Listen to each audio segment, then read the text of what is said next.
A weekend in my life as a cancer survivor. Hello guys, maadjong adlaw kaninyong tanan ani kami karon diri sa among payag-payag.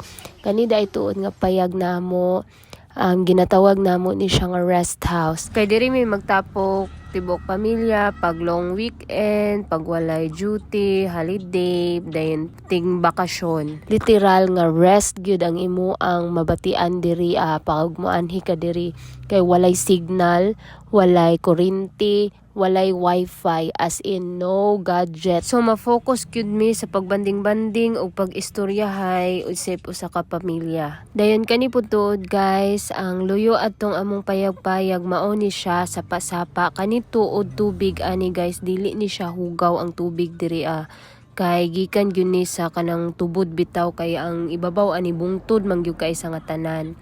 Dayon ang tubig ani as in bugnaw kaayo, never ko nakakita pa ani nga kanang lubog siya nga hugaw. Always gyud na nga kanang clear kaayo ang tubig, dayon fresh jud kaayo siya, as in makaingon jud ko nga fresh. Munang nindot jud kaayo ning plastara aning amo ang payag-payag diri nga natukod kay luyo jud ani, mao gyud ning sapa-sapa ug na murag naisip na lang po namo siya nga murag private siya namo nga liguanan tungod kay kaming pamilya tanan pag mahapon or buntag sayo magtipok yun mi diri sa sapa-sapa ug magbanding-banding diri pud mi mangaon, magsugba-sugba. Unya nga no tuod nga mabaw man ni amo ang sapa-sapa diri sa niagi gyud lalom ni siya guys. Unya tungod kay gagmatoy pa maning mga piyasot namo, so karon nag-decide si mama ug papa nga ibalhin ang mga bato para mumabaw ang tubig kay para mas enjoy jud kaayo sila sa ilang pagligo-ligo. Kay kaming mga dagko okay ra man namo nga muramig mga crocodile diri mga ligo, basta ma-enjoy lang gini mga bata.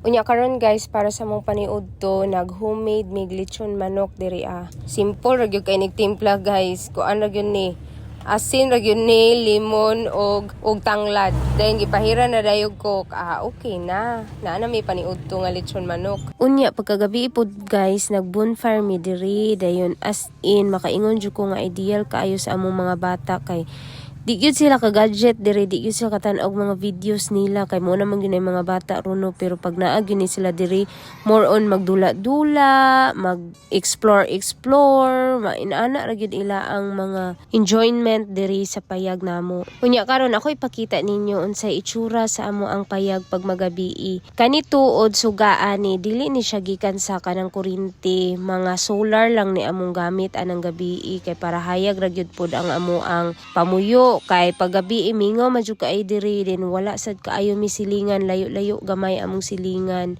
So kinahanglan gyud po namo nga kanang nga hayag-hayag ra gyud pod among palibot. Inani amo ang kagabhion diri sa amo ang payag-payag guys. Layo mi sa kagubot sa syudad, layo mi sa kabanha sa mga sakyanan. In short, layo mi sa toxic reality world nato sa atong syudad. Dayon friends, pagkasayo sa buntag, mga 6 AM ni, naan ako diri nang laban ako sa amo ang mga labhunon. Dayon, early sa morning, kanina ang akong activity diri sayo sa buntag, nag-connecting nako sa nature guys. Fresh kayang hangin diri, breathing exercise ko diri, so healthy jud kay imong life diri. So hapit na din ako mahuman nga video guys. Salamat kay sa inyong pagtan-aw o maadjong adlaw kanatong tanan. I'm Velves, your cancer survivor friend.